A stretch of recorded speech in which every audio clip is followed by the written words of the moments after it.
del Señor. Su último estado en el WhatsApp fue: yo soy el camino, la verdad y la vida.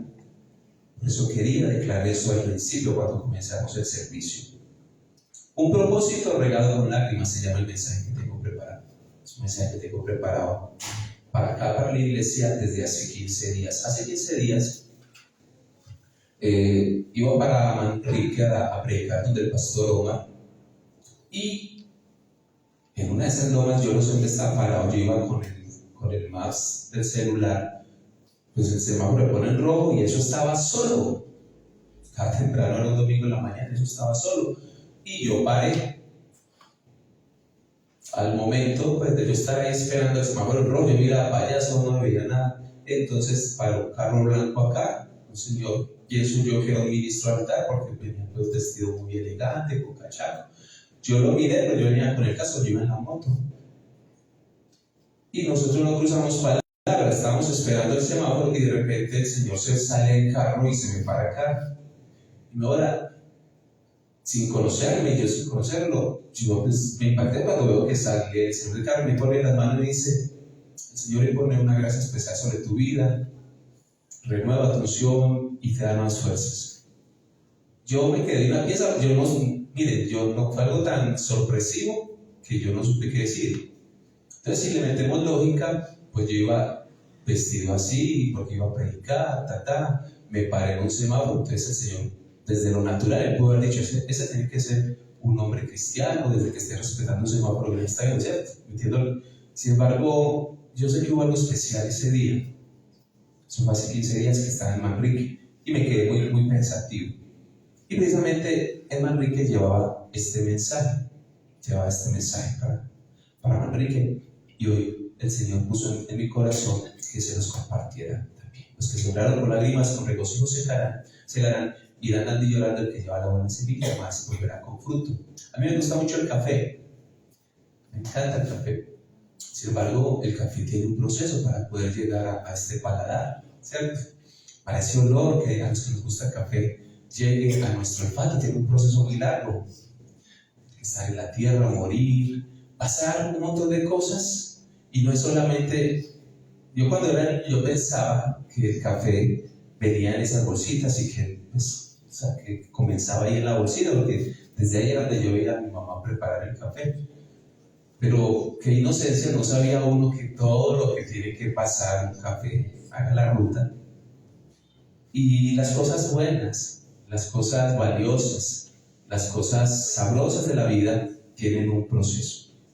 Este mensaje se llama un propósito regado con lágrimas. Dígale a la persona que tiene ahí a su lado, dígale: en Cristo no se acaban los problemas, pero sí se acaban las preocupaciones. Jesús dijo: en el mundo tendrán aflicciones, pero confíen, yo decía al mundo. Yo me acuerdo cuando hace más de 20 años, por allá en el 94, 93, cuando llega el Evangelio a mi casa, mejor dicho, usted se convertía a Cristo y ya, usted quedaba en el cielo, aquí en la tierra. Y era el Evangelio que se vendía. Y eso trajo mucho impacto y muchas decepciones en muchas personas. Porque es verdad, con Cristo recibimos el Consolador, pero el mismo Jesús dijo: es que en este mundo nosotros no nos vamos como a desaparecer de lo que humanamente hay que vivir. En el mundo tendremos aflicción, pero confíen que yo he vencido al mundo. Y si nos vamos a eso, vemos muchos ejemplos en la palabra de Dios de personas que, siendo obedientes, vivieron procesos muy difíciles, procesos de calumnia, procesos de esclavitud, de persecución, procesos de enfermedad, procesos de separación de sus seres queridos. Y hoy vamos a hablar sobre José. ¿Cuántos conocen la historia de José? José, el hijo de Jacob. José es un hombre que desde niño, el contexto rápidamente, desde niño ya tenía un propósito de Dios. Y él declaraba ese propósito en medio de su hogar, y desde su hogar sus hermanos cuestionaban lo que él decía. Que José tenía una serie de sueños donde se veía que daba a entender que sus hermanos en algún momento iban a rendirle honor a ese pequeño joven. Sin embargo, José no pasó de la casa y de la túnica directamente al palacio a ser el segundo al mando allá en Egipto. Conocemos que él pasó un montón de situaciones donde en la casa lo perseguían sus hermanos. Además, sus hermanos lo metieron a un pozo. Además, sus hermanos lo sacaron del pozo, pero para venderlo. Lo vendieron. José fue esclavo. Se lo llevaron cayó en gracia, de Potifar, un militar de Egipto. Y dice la palabra de Dios que él fue un hombre fiel, permaneció fiel, y que Potifar no tenía que ocuparse de nada de la casa, de los asuntos de la casa, porque José, en la sabiduría que Dios le había dado, en la gracia que Dios le había dado, a pesar de que era una persona externa al pueblo egipcio, José se encargaba de absolutamente todo. Y él respetaba en este caso a la esposa de Potifar, como debe ser. Dice la palabra explícitamente que lo único que Potifar le exigió es que no tuviera nada que ver con ella, pero sabemos que más allá de esa exigencia de su jefe, era por la convicción y el corazón de este hombre que era temeroso de Dios. Que él, cuando esta mujer trata de convencerlo, de seducirlo para que peque con ella, dice literalmente que José corrió. Y todos esos procesos empiezan a mostrar un carácter de un hombre temeroso de Dios, de un hombre que, aunque a la sociedad parezca cobarde, para Dios era un siervo fiel. Porque sí, iglesia, ese evangelio que en el año 93 a mí me convenció al principio no era real.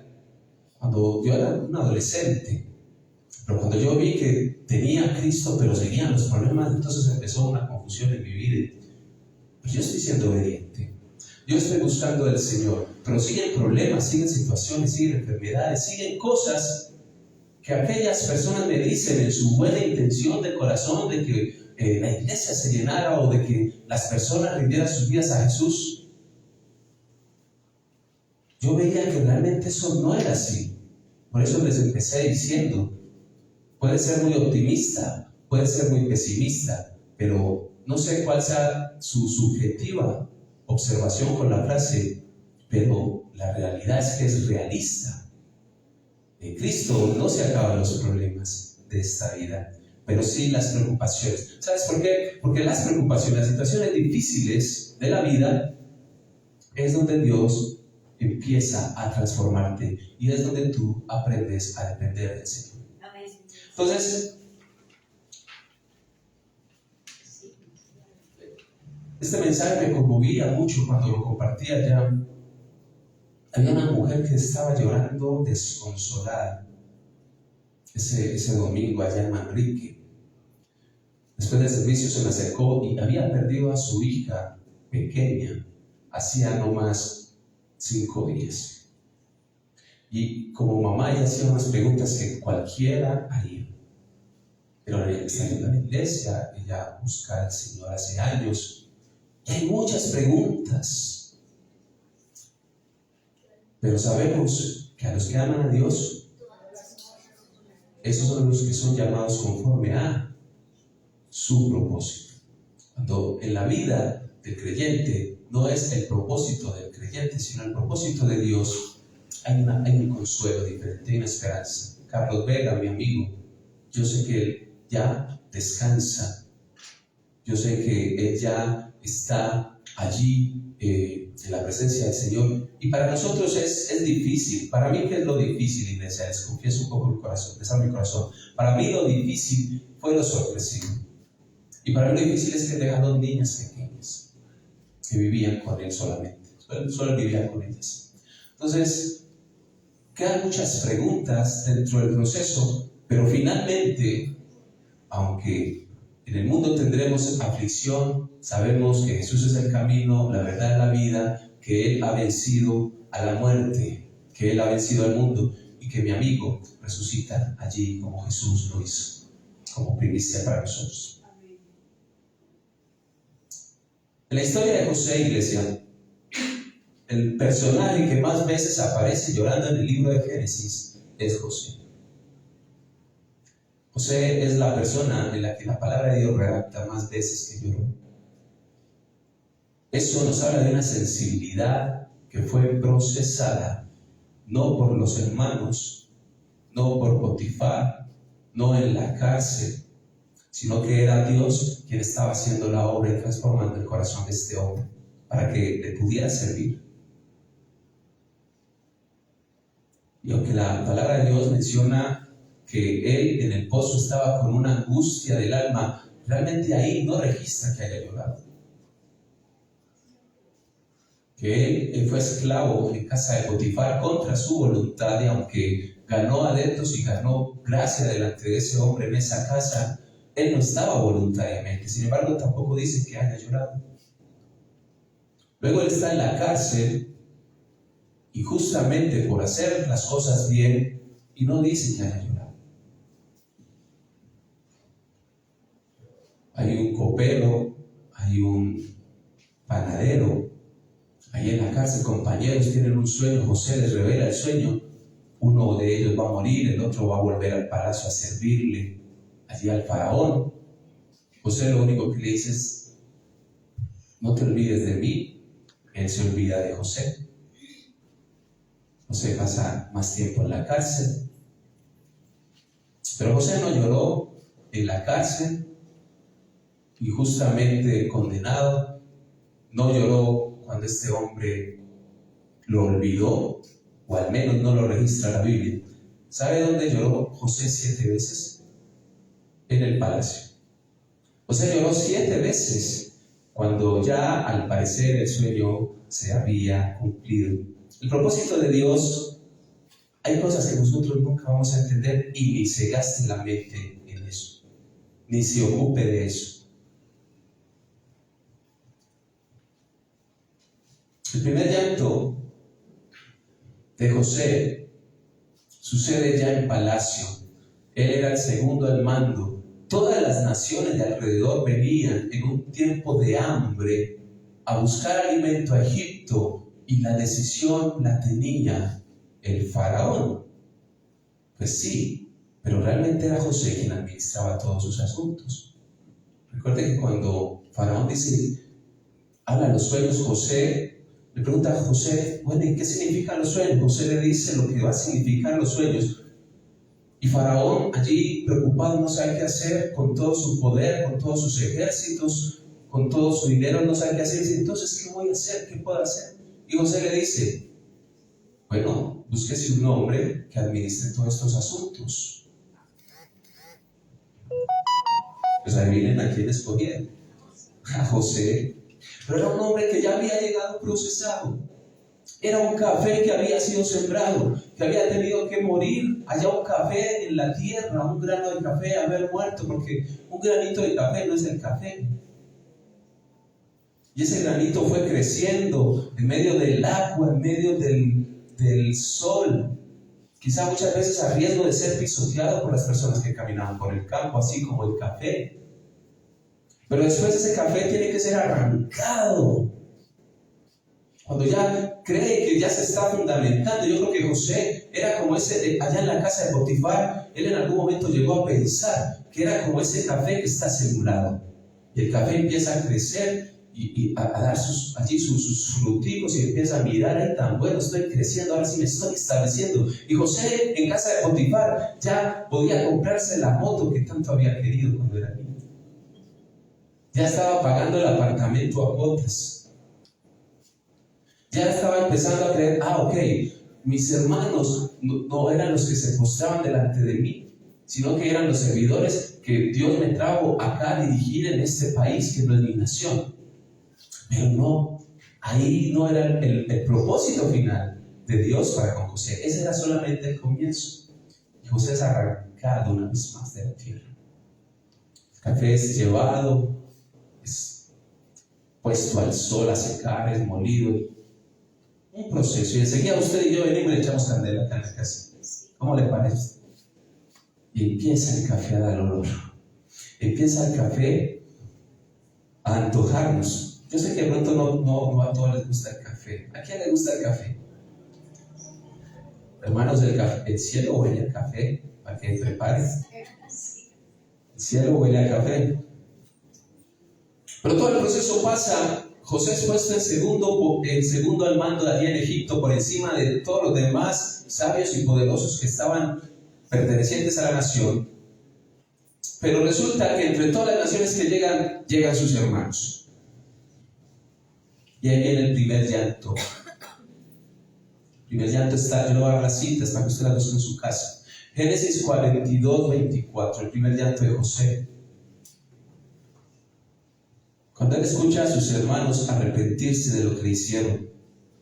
Dice la palabra del Señor en ese pasaje, que cuando José escuchó a sus hermanos que se arrepintieron, José se apartó de ellos, del lado de ellos, y lloró. Primera vez que llora José, Génesis 42, 24. Ya está acabando el libro de Génesis. Ya se está acabando la historia de José. Estaba en el palacio y allí lloró. Eso nos enseña que no es la circunstancia o el lugar donde estés. Hay veces que puedes estar en lo más alto y te puedes quebrantar. Puedes llegarte a quebrar. El segundo llanto de José sucede después de una instrucción que José le da a sus hermanos. Le dice, si quieren que les venda trigo para usted y para sus familias, tráigame a su hermanito el menor. Ahí sus hermanos todavía no sabían que había un propósito perfecto de parte de Dios en todo lo que había acontecido. Al final nos vamos a dar de cuenta de lo que José le dice a sus hermanos. Pero dice la palabra de Dios que cuando José ve entrar a Benjamín, que era su hermanito más pequeño, el cual le arrancaron de vivir con él su infancia, su adolescencia, literal lo arrancaron de casa. Dice que fue tanta la emoción, fue una emoción tan insoportable que en Génesis 43:30, solamente un capítulo después, dice que José salió y buscó donde llorar y entró en su cámara en la privacidad y allí lloró. El tercer llanto de José lo vemos en Génesis 45:2, cuando él se revela a sus hermanos. Dice que ya no lloró en lo secreto. Dice que era tanto el lamento y el lloro de José allí en el palacio, que no solamente se escuchaba en el palacio, sino alrededor del palacio. Escucharon llorar al segundo hombre más poderoso de esa nación. ¿Usted ha visto llorar a una persona pública, a un poderoso de Colombia? ¿Lo ha visto llorar públicamente? En el ámbito social, eso muchas veces, desafortunadamente, para nuestra sociedad, denota debilidad. Por eso no lo hacen. O también porque son hombres demasiado duros de corazón. O bueno, habrá muchas otras motivaciones. Sin embargo, acá a José no le importa. Él lloró yo me imagino la forma en la que su corazón se estaba desgarrando con todo lo que allí estaba sucediendo. Cuando por fin sus hermanos vieron que ese hombre que ellos creían muerto y que le habían mentido a su papá, del cual también le arrancaron de su lado, años sin su padre. Yo le decía a la iglesia allá en Manrique que hace muchos años tuve la oportunidad de trabajar con el Ministerio de Interior y de Justicia, ahí en la Alpujarra, en el sótano, específicamente en el programa de reinserción a la vida civil, de la Corporación de Reinserción a la Vida Civil. ¿Saben qué le decían a las mamás y los hijos cuando el gobierno trataba de alguna manera de solventar o de suplir las ausencias económicas de las personas que habían sido arrebatadas de sus casas, de sus padres? Decían, yo no quiero plata, yo quiero a mi papá. Literalmente jóvenes que decían, no, es que ya viciosos. Jóvenes de 17, 16 años, menos muchas veces, con un hablado que usted ya conoce. Es que yo no quiero plata, yo quiero ir a ver al cucho. Miren, le pueden dar la plata que sea, pero la restitución del tiempo. Incluso hombres que fueron secuestrados, mujeres que fueron secuestradas y se les entregaron a sus familiares. Pero queda un vacío, aunque ya tienen a su familiar ahí, queda un vacío en el corazón de los años que ya no fueron. Años que arrebataron a su ser querido, a su papá, a su mamá. Y gracias a Dios muchos de ellos pudieron regresar a casa, pero quedaba ese vacío expresado por ellos. José vivió eso. José fue arrebatado de sus padres, fue arrebatado de sus hermanos. Y sus mismos hermanos fueron los que lo vendieron. ¡Cuánto dolor! ¡Cuánto resentimiento! ¡Cuánta venganza!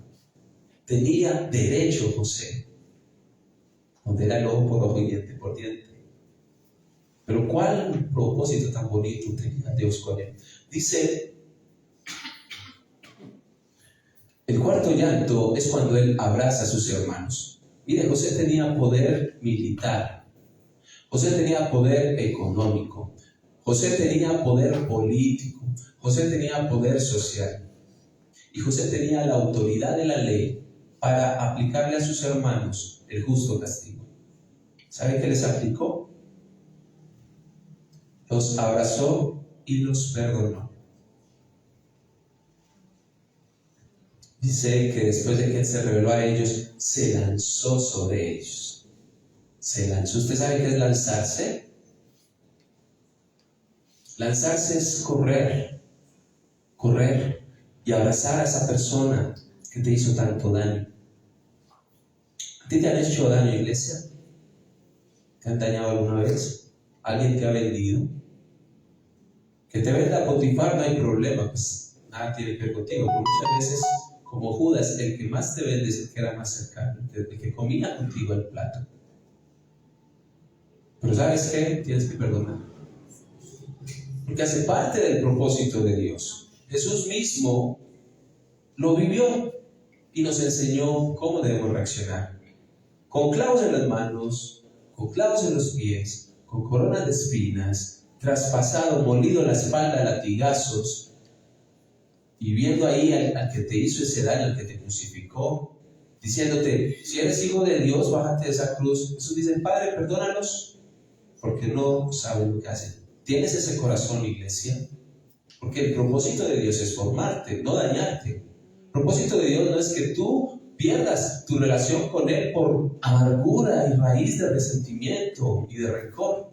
El propósito de Dios es que tú aprendas a amar por encima de todas las cosas. Por eso Jesús decía, ¿qué mérito hay en amar a los que nos aman? Los gentiles hacen lo mismo. Hay que amar a nuestros enemigos. Jesús en el Padre Nuestro no le olvidó hablar del perdón. Él dijo, Padre, perdonan, Padre, se me va. Eso fue en la cruz. En la cruz. En el Padre Nuestro, Jesús dice, perdona nuestras ofensas, como también nosotros perdonamos a los que nos ofenden. ¿Sabe que eso es un condicional? Y si no es suficiente bíblicamente hablando, la palabra de Dios dice, con relación al perdón de Dios, que nosotros también debemos perdonar a los hombres, así como Dios nos perdona a nosotros. Que debemos perdonar las ofensas de los otros, así como el Señor nos ha perdonado a nosotros. El perdón hace parte del propósito de un hombre de Dios. Porque un hombre de Dios sigue los caminos de Cristo, y alguien que es el ejemplo perfecto del perdón es Jesús.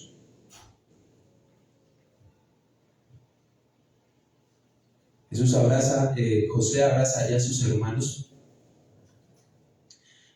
Dice la palabra del Señor en Génesis 45:14, dice que José abraza a Benjamín y dice que lloró y que besó a todos sus hermanos. Hay gente que perdona pedacitos. Dice, yo lo abrazo, pero el golpecito de la hipocresía. 3 golpecitos. Dice que Él los abrazó, dice que Él los besó y dice que lloró sobre ellos. El quinto llanto de José, después de más de 20 años allá de separación, lo vemos en Génesis 46, 29. Dice que cuando le traen a su papá, lloró largamente. Ya no lloró con amargura, soltando todos esos años, ya no lloró recordando el tiempo perdido, las situaciones difíciles que vivió con sus hermanos, ya no lloró. Dios estaba sanándole para que cuando su papá Jacob llegara a él tuviera un corazón apropiado para su padre, que era uno de los que había recibido la promesa. Recuerde que la promesa venía a Abraham, Isaac, Jacob. Entonces dice que cuando él ve a su papá entrar, que lo abraza y dice que lloró largamente. ¿Usted sabe qué es llorar largamente? Porque es que yo no he visto la primera persona que llora y ya. Normalmente la persona cuando llora queda congojado, no sé, todo el día, toda la mañana, quizá semanas, quizá meses. Y la Biblia es clara en decir que lloró sobre su papá largamente. Imagino los años de vida que pasaron por José en ese momento. Cuando yo despedí a mi madre, a mi señora madre que partió con el Señor hace pocos años, yo recuerdo que yo allí en el féretro, ya por última vez, me acerco y como siempre solía besarla.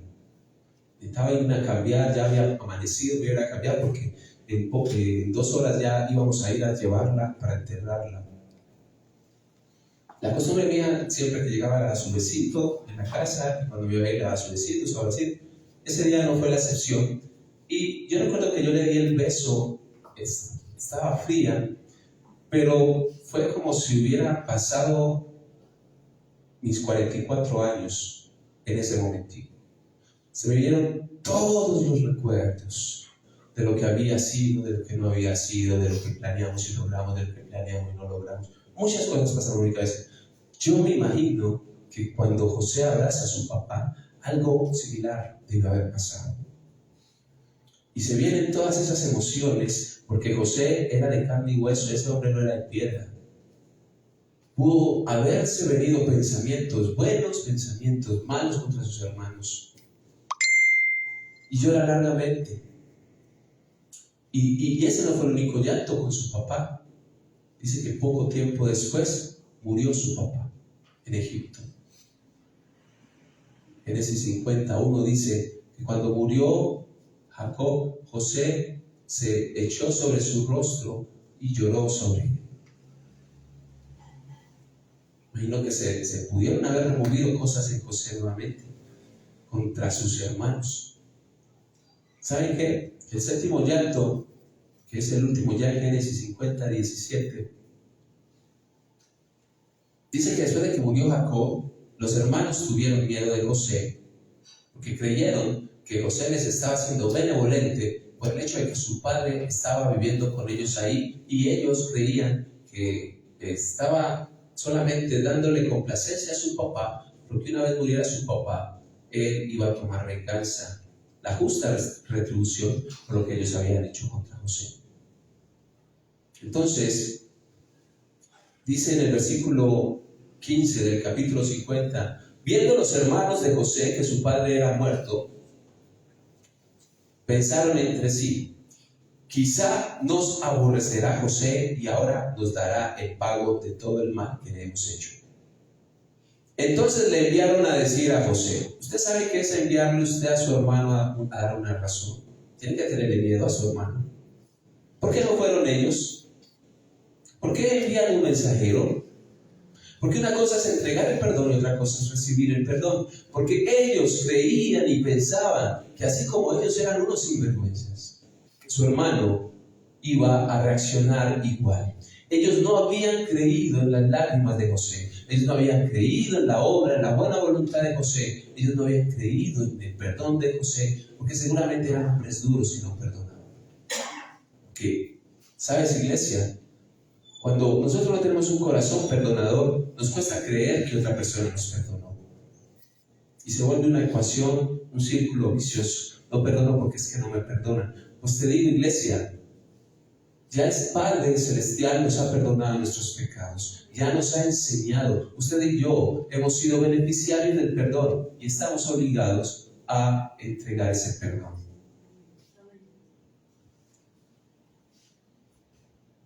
Para beneficio y liberación de aquel que te lastimó, de tu ofensor, pero principalmente para ti. Siempre hemos dicho acá desde el altar, el primer sanado en una relación de perdón no es el que ofendió, sino el ofendido. Otra persona decía por ahí, un sabio decía que guardar rencor era tomarme el veneno esperando que el otro que me dio se muera por el efecto del veneno. Pablo decía, ninguna raíz de amargura haya en vuestros corazones. ¿Saben por qué? Proverbios 4:23 dice, sobre toda cosa guarda tu corazón porque de él mana la vida. Dice el libro de los Salmos, ¿quién habitará en tu monte, en tus templos altos? El limpio de manos y el puro de corazón. ¿Será que para Dios es importante el corazón?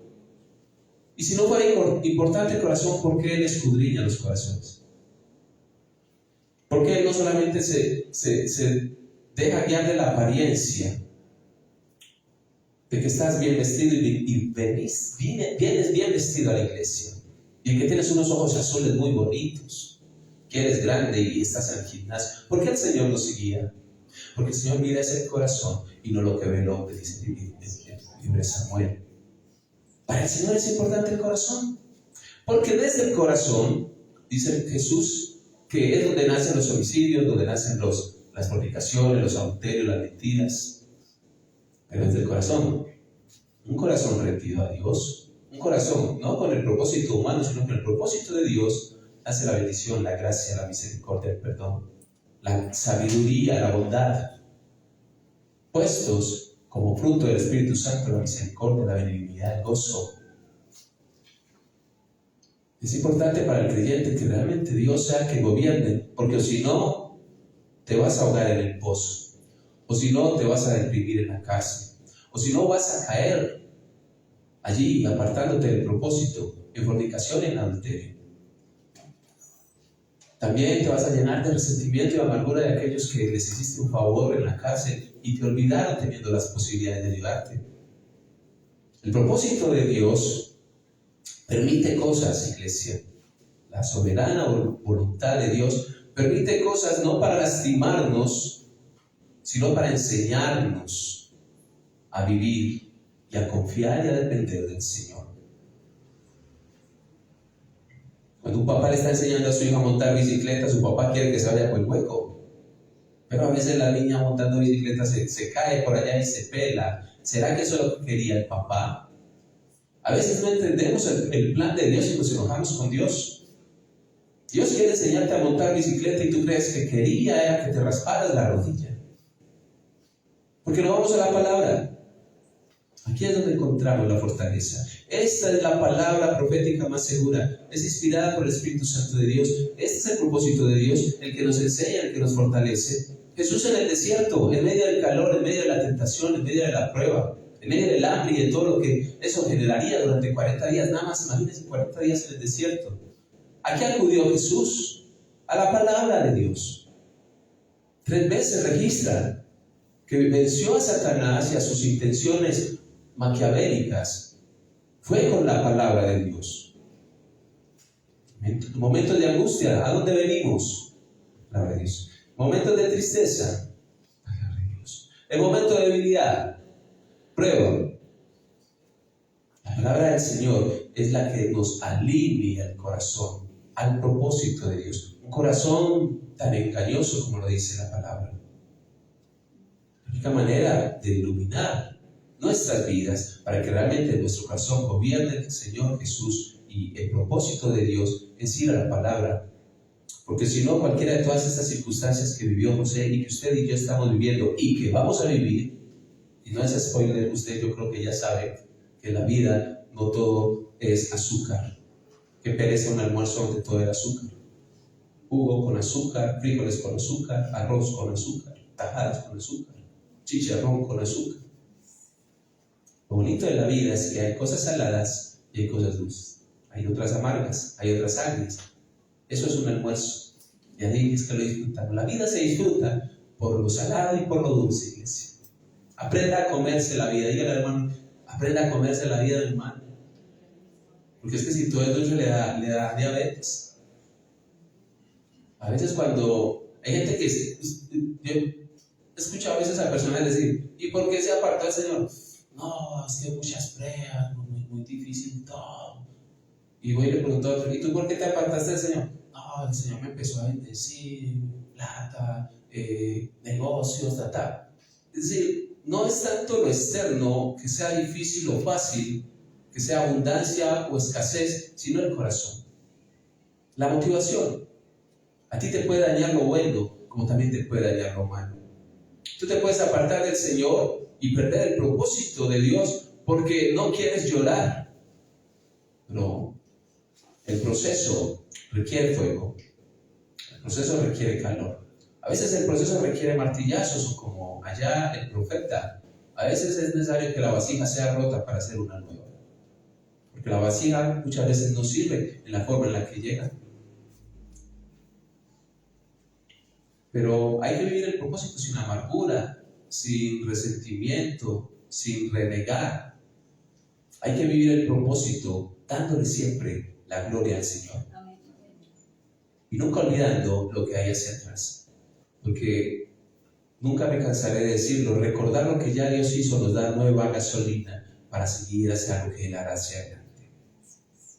Con la gratitud, usted tanquea otra vez cuando vea que la situación está difícil. Entonces los hermanos mandan a un mensajero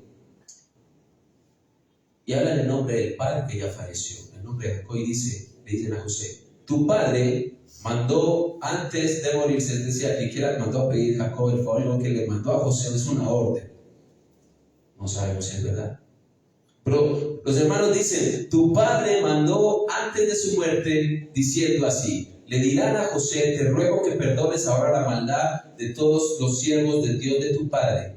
Y entonces cuando José los escuchó hablar, ¿qué pasó? Génesis 50, 17, empezó a llorar. Séptima lágrima de José. José empezó a llorar. Vinieron también sus hermanos, ahora sí que lo habían suavizado, cuando vieron que José lloró y no se armó. Muchas veces hay personas que quieren restaurar la relación con los hijos de Dios, nosotros como creyentes, sean personas cristianas o sean personas no cristianas, quieren restaurar la relación contigo de algo que te hicieron a ti y que no estoy justificando ese mal que muchas veces nos hacen personas a nosotros. Pero muchas veces ellos quieren venir y conciliar, pero nos encuentran con una lanza en la mano.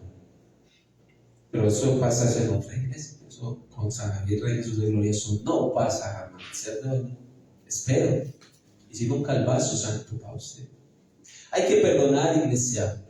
Si perdonamos a los hombres nuestras ofensas, Él también nos va a perdonar. José llora, vienen sus hermanos, cuando ya lo vieron allí en esa condición, dice que se postraron delante de él, cumpliéndose los sueños que José de niño tenía y del cual ellos se burlaban y por los cuales, entre otras cosas, del propósito de José, ellos decidieron venderlo y atormentarle y amargarle la vida, pero no lo lograron. Porque había un propósito ya establecido en ese niño. Y dice que se postraron delante de él. Y le dicen, henos aquí, somos tus siervos. Y José les respondió. En esto se resume la historia de José. Lo importante de José no es lo del pozo, aunque en las películas le dan el énfasis y sí, toda la situación, la persecución, la esclavitud, la cárcel. Para mí, la historia de José, el propósito de José, se resume en este pasaje. José les dice a sus hermanos, llorando, no teman. ¿Acaso estoy yo en el lugar de Dios? Ustedes pensaron mal contra mí. Es decir, ser un hombre de Dios no implica andar así como Alicia en el País de las Maravillas, que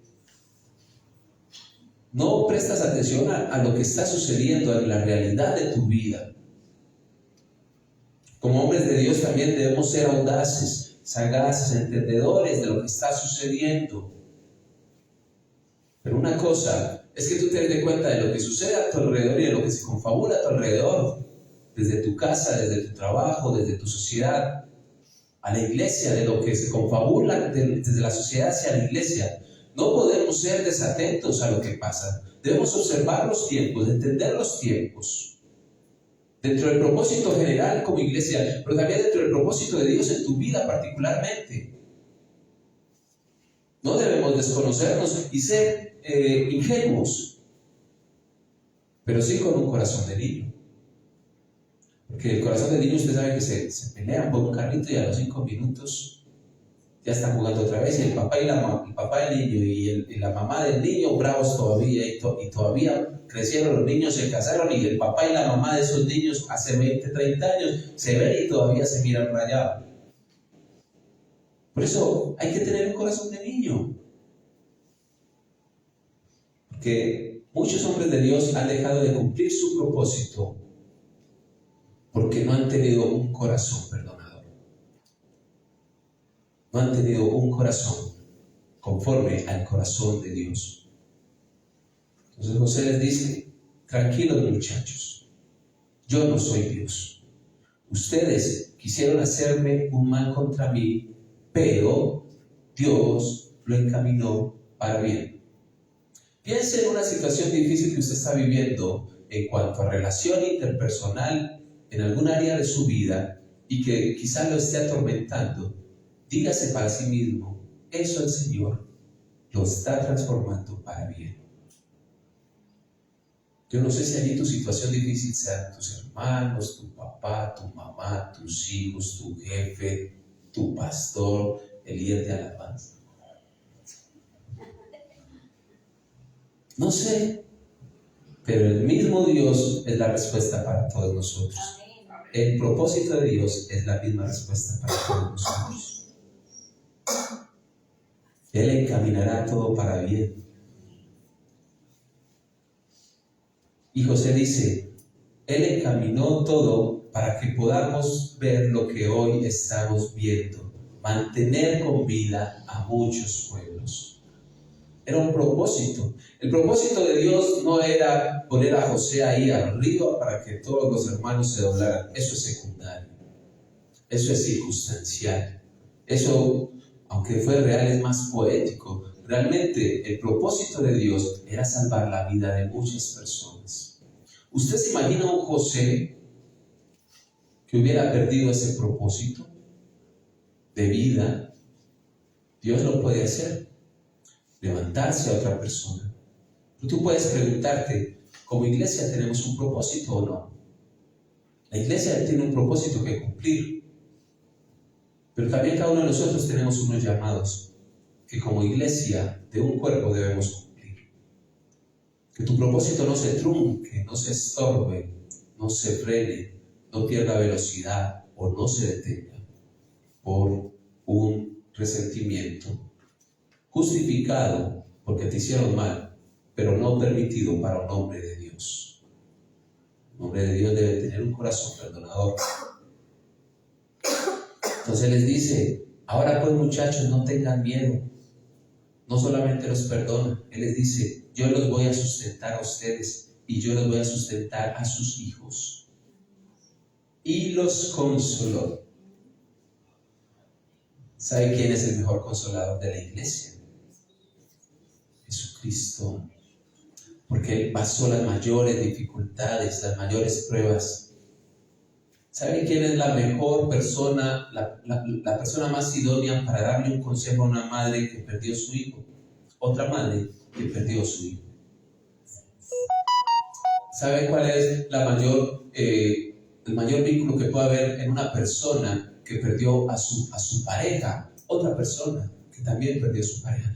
Porque se compadece, se pone literalmente en el mismo lugar. Y si esa persona en esa circunstancia no existiera, tenemos al Consolador. Ahí no dice al mejor Consolador, el Consolador, que es el Espíritu Santo de Dios.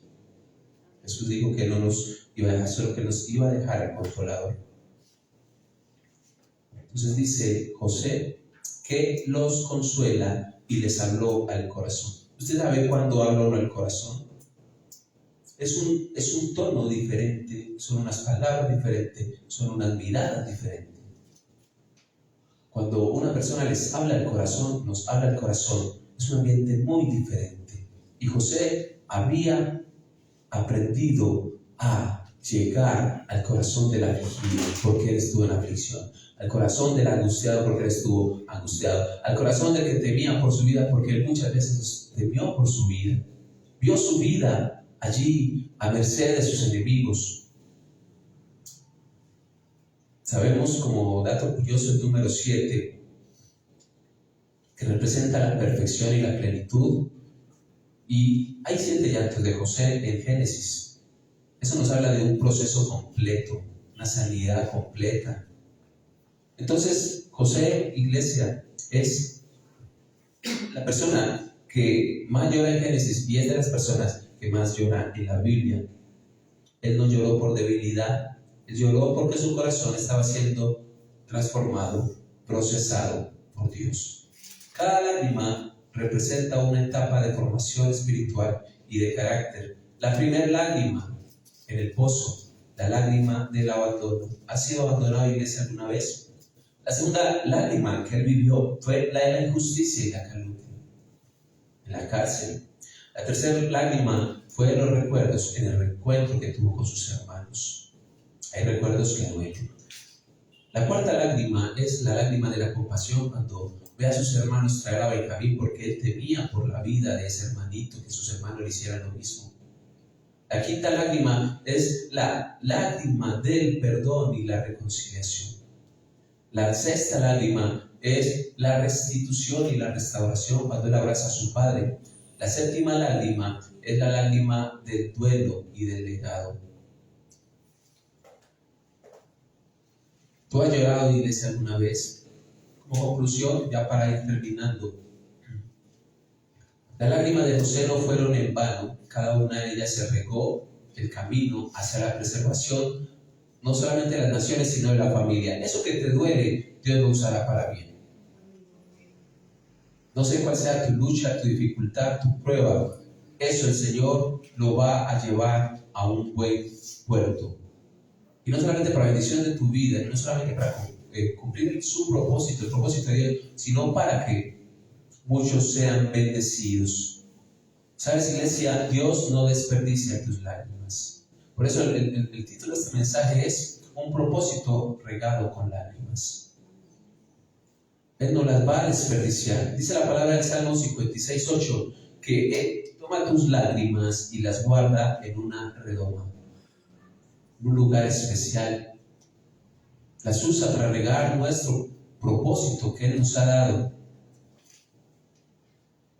Recuerda a José, que sea un referente. Recuerda a Jesús, que sea un referente. Hay gente que dice, y eso no es un hombre de Dios porque está enfermo. Ay, es que el hombre de Dios no puede enfermar. Y eso es un hombre de Dios y porque va caminando. Hay un hombre de Dios y consiguió carro. Eso es que es con la plata de los hermanos. Y eso lo escucho muchas veces.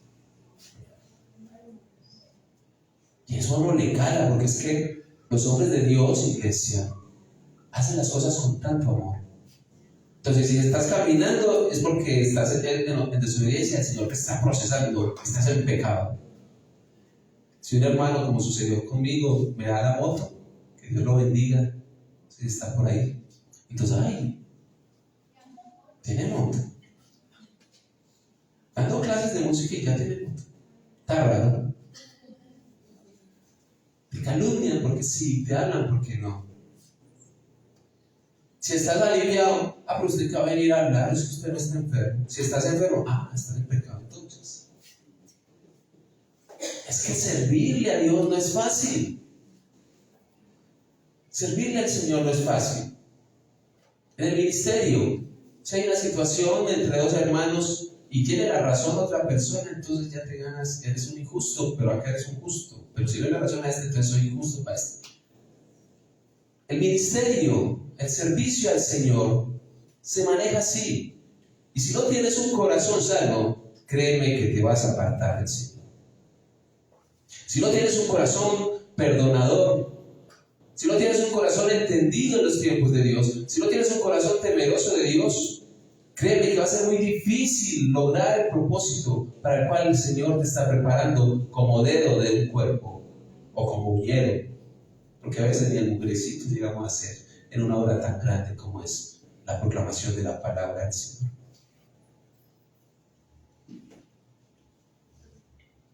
El consuelo, iglesia, es que el Señor ve todo. Permanece íntegro como permaneció José. Permanece firme como permaneció José. Permanece fortalecido como permaneció José. Guarda tu corazón sobre todas las cosas como lo guardó José. Y si tienes que llorar, no trapees, porque hay una redoma que está esperando esas lágrimas. Esa redoma está en las manos del Señor. ¿Sabes? En Apocalipsis 21, 3, 4 también dice: el tabernáculo de Dios está con los hombres, y Dios morará con ellos, y ellos serán su pueblo, y Dios mismo estará con ellos como Dios. Y Dios enjugará toda lágrima de los ojos de ellos, y ya no habrá muerte, ya no habrá llanto, ya no habrá clamor, ya no habrá dolor, porque las primeras cosas pasaron. Padre Celestial, te damos gracias, Dios, en esta mañana, Dios, ya terminando este primer servicio. Padre, gracias en esta hora te damos porque tú eres el consolador perfecto. Señor, gracias porque tú tienes un propósito con tu iglesia. Y sabemos, Señor, que en el mundo tendremos aflicción, pero tú ya nos has dado también la declaración de que tú has vencido al mundo y que podemos confiar. Padre, lo que mis hermanos estén viviendo de manera particular, quiero entender y quiero que ellos entiendan que todo eso lo llevarás a un buen fin, Señor, porque los que aman a Dios, todas las cosas le ayudan a bien. Nos acercamos, Señor, con nuestros corazones ante tu presencia, corazones rendidos, y reconocemos que así como José, muchas veces hemos caminado, Señor, por valles de sombra, de lágrimas, Señor, por valles de muerte, por pozos, por cárceles, que no logramos comprender porque muchas veces no son consecuencias de nuestro pecado o de nuestra desobediencia, sino que aún en obediencia muchas veces vivimos situaciones difíciles. Gracias, Señor, por recordarnos que ninguna lágrima ha caído de nuestros ojos será desapercibida por ti en tu propósito. Padre, hoy te entregamos, Señor, esos pozos, esos abandonos, esa soledad, Señor, esos llantos. Te entregamos las cárceles, el dolor, la enfermedad, las calumnias, las injusticias, Señor, que hayamos sufrido. Señor, oro por ese corazón sano, ese corazón limpio, ese corazón de niño en cada uno de los que estamos aquí. Por el poder de tu Espíritu Santo, las heridas son sanadas. Toda traición, Señor, que haya intentado endurecer nuestro corazón es sin fuerza por el poder de tu Espíritu Santo y el fruto que tú nos das a través de él.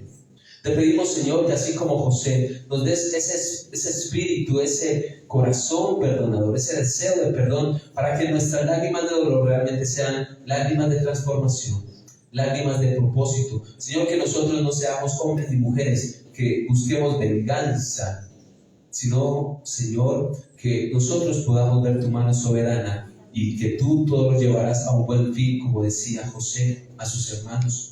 Tú lo has encaminado todo para nuestro bien y todo ha sido para bendición de muchos, no solamente de nosotros. Ayúdanos a quitar el ojo de nosotros y a ponerlo en tu propósito para bendición de muchos. Padre, guarda nuestras lágrimas en esa redoma como has prometido. Fortalece al cansado, consuela al que está llorando, Señor, allí en lo secreto. Levanta la cabeza de los que hoy ya se sienten derrotados en su corazón.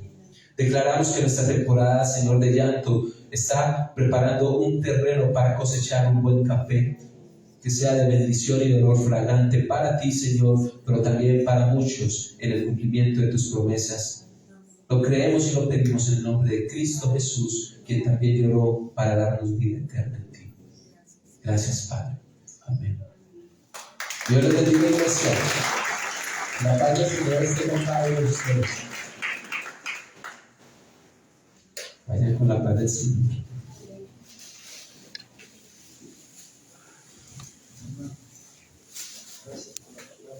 ¿Cómo te va?